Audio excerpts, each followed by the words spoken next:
사랑의 하나님, 제가 말씀을 읽게 해주셔서 감사해요.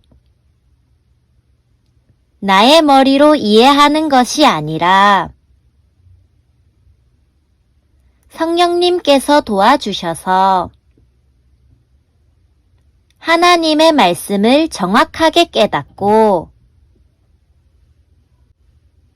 힘을 듬뿍 얻게 해주세요. 예수님의 이름으로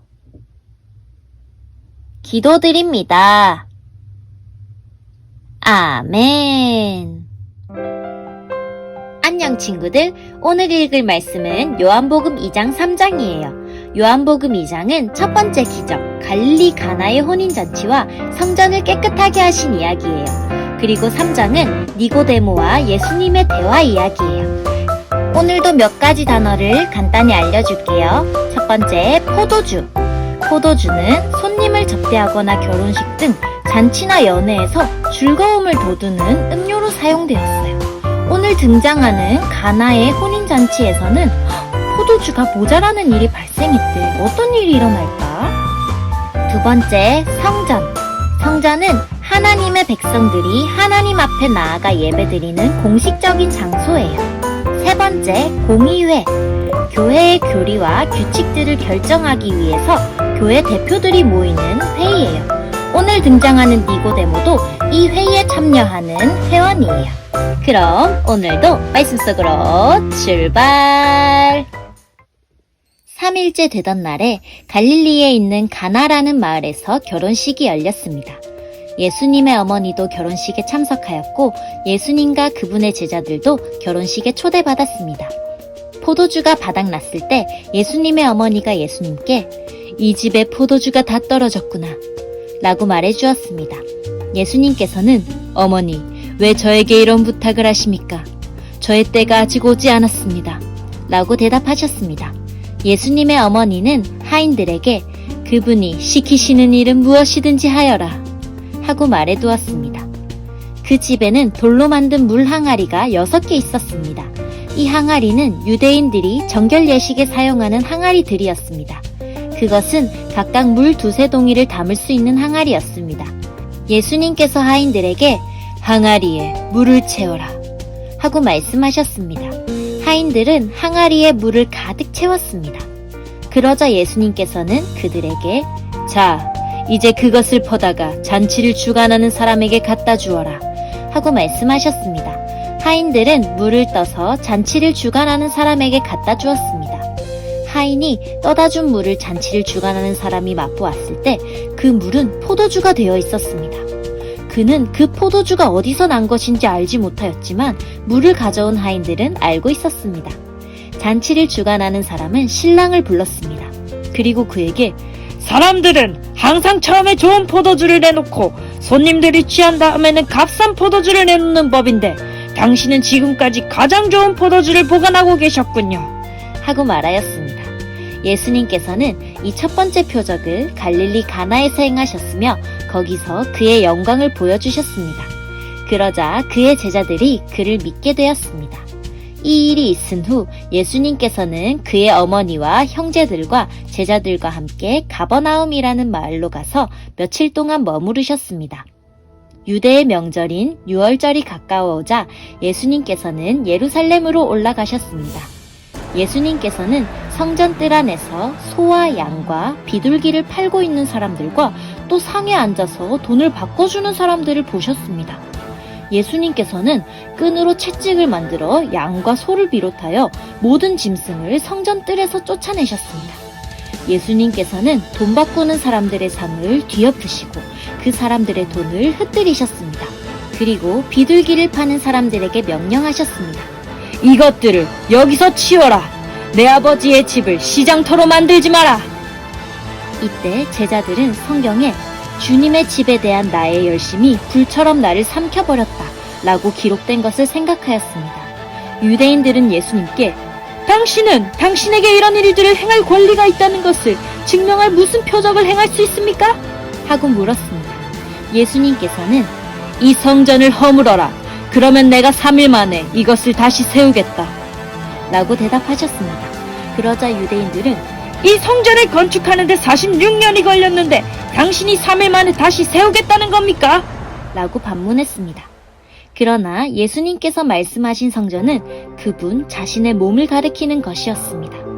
예수님께서 죽은 자들 가운데서 부활하신 후에 그분의 제자들은 예수님께서 이렇게 말씀하신 것을 기억하였고 그들은 성경과 예수님께서 하신 말씀을 믿었습니다. 예수님께서 예루살렘에 계시는 6월절 기간 동안 많은 사람들이 그분이 행하시는 표적을 보고 예수님을 믿었습니다. 그러나 예수님께서는 모든 사람을 알고 계셨기 때문에 자기 자신을 그 사람들에게 맡기지 않으셨습니다. 예수님께서는 사람들의 마음속에 무엇이 들어있는지 알고 계셨기 때문에 사람에 대해서 어느 누구의 증언이 필요가 없었습니다. 바리새인들 중에 니고데모라는 사람이 있었습니다. 그는 유대 공의회 의원 중 한 사람이었습니다. 어느 날 밤 니고데모가 예수님을 찾아왔습니다. 그는 선생님, 우리는 당신이 하나님께로부터 오신 선생님이라는 것을 압니다. 하나님께서 함께 하시지 않는다면 아무도 선생님께서 하셨던 일들을 행할 수 없습니다. 라고 말했습니다. 예수님께서 대답하셨습니다. 내가 너에게 진리를 말한다. 누구든지 다시 태어나지 않으면 하나님의 나라를 볼 수 없다. 니고데모가 예수님께 물었습니다. 사람이 이미 나이가 많아 어른이 되었는데 어떻게 다시 태어날 수 있겠습니까? 어머니의 태안에 다시 들어가 2번씩이나 태어날 수 있겠습니까? 예수님께서는 이렇게 대답하셨습니다. 내가 너에게 진리를 말한다. 누구든지 물과 성령으로 태어나지 않는다면 그 사람은 하나님 나라에 들어갈 수 없다. 사람이 육체적으로는 그의 부모로부터 태어나지만 영적으로는 성령으로부터 태어난다. 내가 너에게 다시 태어나야 한다 라고 말한 것에 너무 놀라지 마라. 바람은 제 맘대로 부는 법이다. 너는 바람 부는 소리는 듣지만 그 바람이 어디서부터 와서 어디로 가는지는 알지 못한다. 성령으로 다시 태어나는 모든 사람도 이와 같다. 니고데모는 이런 일이 어떻게 가능할 수 있습니까? 라고 물었습니다. 예수님께서 대답하셨습니다. 너는 이스라엘의 선생인데도 이 일들을 이해하지 못하느냐? 내가 너에게 진리를 말한다. 우리는 우리가 아는 것을 말하고 우리가 본 것을 증언한다. 그러나 너희는 우리가 증언한 것을 받아들이지 않고 있다. 내가 너희에게 이 세상의 일들에 대해 말했는데도 너희는 나를 믿지 않는데 내가 너희에게 하늘의 일들을 말한다면 너희가 어떻게 믿겠느냐? 하늘에서 내려온 사람, 곧 인자 외에는 하늘에 올라간 사람이 아무도 없다. 모세가 광야에서 뱀을 높이 들었던 것처럼 인자도 들려야 한다. 그것은 그를 믿는 사람들에게 영생을 얻게 하기 위해서이다. 이와 같이 하나님께서는 세상을 사랑하여 독생자를 주셨다. 이는 누구든지 그의 아들을 믿는 사람은 멸망하지 않고 영생을 얻게 하려 하심이다. 하나님께서는 세상을 심판하시기 위해 그의 아들을 세상에 보내신 것이 아니라 자기 아들을 통하여 세상을 구원하시기 위해 아들을 보내신 것이다. 하나님의 아들을 믿는 사람은 유죄 판결을 받지 않는다. 그러나 그를 믿지 않는 사람은 이미 유죄 판결을 받은 것이다. 그것은 사람이 하나님의 독생자의 이름을 믿지 않았기 때문이다. 판결 내용은 이렇다. 빛이 세상에 와 있지만 사람들은 빛보다는 어두움을 더 좋아하였다는 것이다. 그들이 어두움을 더 좋아하는 것은 그들의 행위가 악하기 때문이다. 악을 행하는 사람마다 빛을 미워하며 또한 빛으로 말미암아 자기의 행위가 폭로되는 것이 두려워 빛을 향해 나오지 않는다. 그러나 진리를 행하는 사람은 그가 행한 모든 일들이 하나님을 통하여 행한 것이라는 사실을 나타내기 위해 빛을 향해 나온다. 이 일이 있은 후 예수님과 그의 제자들은 유대 지방으로 갔습니다. 예수님께서는 거기서 그의 제자들과 함께 머무르시면서 사람들에게 세례를 주셨습니다. 세례자 요한도 살렘 근처에 있는 에논에서 세례를 주었습니다. 이는 그곳에 물이 많고 사람들도 계속해서 자기에게 나와왔기 때문입니다. 이때는 요한이 아직 감옥에 갇히기 전이었습니다. 요한의 제자들 중 몇 사람과 유대인 사이에 정결 예법에 대한 논쟁이 벌어졌습니다. 그래서 그들은 요한에게 와서 선생님, 요단강 동편에서 선생님과 함께 계시던 분, 즉 선생님께서 이전에 증언하셨던 그분이 지금 세례를 주고 계시며 모든 사람들이 그분에게로 가고 있습니다. 라고 말했습니다. 요한이 대답했습니다. 하늘의 하나님께서 주지 않으시면 사람은 아무것도 받을 수 없다. 너희들은 내가 나는 그리스도가 아니며 그분보다 앞서 보냄을 받은 사람이다 라고 말한 것을 들은 증인들이다. 신부의 주인은 신랑이다. 신랑을 기다리며 그가 오는 소리에 귀를 기울이는 신랑의 친구는 신랑의 소리를 듣고 대단히 기뻐한다. 나의 기쁨도 이와 똑같은 것이다. 나의 기쁨이 이제 이루어졌다. 그분은 점점 더 위대해질 것이고 나는 점점 더 사람들의 관심에서 멀어지게 될 것이다. 위로부터 오신 분은 모든 것 위에 계신 분이다.